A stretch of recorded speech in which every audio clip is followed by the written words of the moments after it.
मदीद मोहतरम नाज़रीन, आप तमाम का YAN एक्सप्रेस न्यूज़ चैनल में खैर मक़दम है। शहर में होने वाली हालिया बारिशों के दौरान हबीबनगर पुलिस स्टेशन हदूद के तहत अफजल सागर नाले में 2 अफराद के बह जाने की इत्तला मिली थी।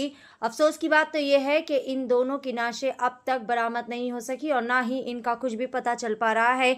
इस मसले पर नामपली MLA मोहम्मद माजिद हुसैन ने मीडिया कॉन्फ्रेंस से खुसूसी खिताब करते हुए तमाम तफसीलात बताई और कहा कि यह हादसा बहुत ही ज़्यादा अफसोसनाक है और आगे इस तरह के हादसात ना होने पाए, इसीलिए मुस्बित इक़दामात किए जा रहे हैं।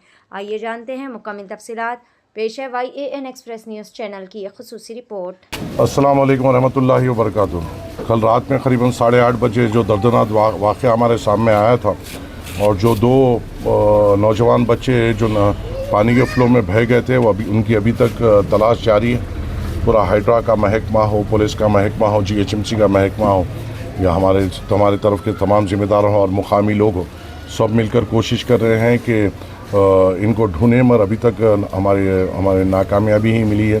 मगर हम उम्मीद करते हैं कि जल्द से जल्द ये लोग का पता चल जाएगा।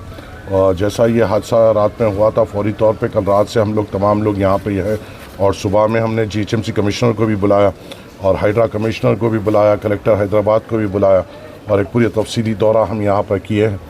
हाँ, अब हमें ये उम्मीद है कि सबसे पहले प्रायोरिटी तो ये है कि दोनों जनों की तलाश जारी रहे और इनकी मालूमात पहले तौर पे तय हो। दूसरी चीज़ ये है कि अगर खुदा न खास्ता कुछ होता है तो ये जो 2 लोग हैं उनके अफराज ख़ानदान के साथ हम मजबूती के साथ ठहरें। तीसरी जो चीज़ और इम्पॉर्टेंट ये है कि जो महमूद हॉस्पिटल है और जहाँ से जो वाटर लॉगिंग होती है और जहाँ से उसका आउटलेट मांगोड़ बस्ती के रोडों से होते हुए नाले में जाके मिलता है, यहाँ का एक 12 करोड़ का प्रपोज़ल है और बॉक्स ड्रेन का प्रपोज़ल है जो करीबन 4-4.5 साल से पेंडिंग है। सिर्फ वो वजह ये है कि वहाँ पे लैंड एक्विजिशन नहीं हो पा रहा है, मुकामी लोगों के ऑब्जेक्शन की वजह से ये परेशानी हो रही है। मगर अब ये जो हादसा हुआ है, ऐसे और एक हादसे के हम इंतज़ार नहीं कर सकते।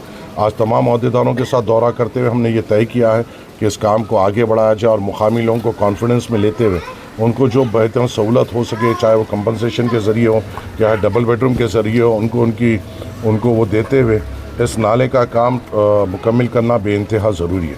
हमेशा ये हुआ है कि ये काम जब आगे बढ़े हैं तो मुकामी लोगों की वजह से और वहाँ की आबादी होने की वजह से इस काम को रोका गया, जिसकी वजह से भी गवर्नमेंट महकमा मजबूर होते हुए इस काम को आगे नहीं बढ़ा सका।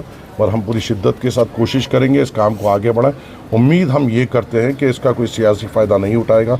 उम्मीद हम ये करते हैं कि मुकामी लोग इस हादसे को सीरियसली लेते हुए ऐसा हादसा आगे ना हो उसका ख्याल रखते हुए इस नाले के काम को मुकम्मल होने में साथ देंगे। सब ये कलेक्टर अब हाइड्रा कमिश्नर आके दौरा किए, मैंने उनको ये कहा है कि उनको पूरा मुकम्मल दौरा महमूद हॉस्पिटल से मांगोड़ बस्ती का करना पड़ेगा, जब भी उनको क्लैरिटी में समझने आएगा। सामने आकर देखकर, एक घर को देखकर इसको तोड़ दो बोलने से इस मसले का हल नहीं होगा। कंप्लीट वाटर फ्लोइंग एरिया हमें बनाना पड़ेगा और उसका एक पाथ बनाना पड़ेगा, उसके बाद ये मसला हल होगा। कलेक्टर हैदराबाद से हमने मिलकर ये कहा है कि यहाँ की जो प्रॉपर्टीज़ है उनका आप सर्वे कराइए, ताकि अगर कभी इनको शिफ्टिंग कराना पड़े या डबल बेडरूम के ज़रिए कुछ भी हो तो उसकी हमारे पास डाटा होना चाहिए। बाकी का तो मुकामी लोगों के साथ बैठकर उनसे बातचीत कर होगा। मेरी कांग्रेस के भी ज़िम्मेदारानों से भी बात हुई है। कांग्रेस के हमारे मिनिस्टर साहब पूनम प्रभाकर साहब, हमारे मेयर मैडम से भी मुलाकात हुई और वो भी बड़ी सीरियसली तौर पर ये काम आगे बढ़ाना चाहते हैं। मैंने ये भी कहा है कि ऐसा आपको पहले मुकामी लोगों को कॉन्फिडेंस में लेना पड़ेगा। आगे फौरी तौर पर अगर हम काम शुरू कर देंगे तो आगे जाके रुकावट हो सकती है। तो उम्मीद है कि सब जने मुकामी लोगों को कॉन्फिडेंस में लेते हुए इस काम का आगाज़ करते हुए इसको मुकम्मल अंजाम करेंगे। सब ये है। अब जो हमें लास्ट अपडेट ये मिली है कि मूसी तक तो ये पहुँचे हैं और वहाँ तक देख रहे हैं और वहाँ का जो सीवरेज ट्रीटमेंट प्लांट है उसमें भी देखा है, वहाँ पर भी जो यहाँ का पानी उसमें आता है, आगे ढूंढ रहे हैं। हाँ, ये बात ये भी तय है कि 19 साल पहले जब एक बच्ची ऐसी बह के गई थी तो उसकी डेड बॉडी करीबन नागौल के करीब मिली थी। तो उम्मीद अभी भी बरकरार है। हम ये तो नहीं करेंगे कि कुछ गलत हो, हम तो ये उम्मीद करेंगे कि बच्चे सलामत हो। अगर खुदा न खास्ता तो उनकी तलाश जारी है। अब देखते हैं कैसा होता है आगे।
हाँ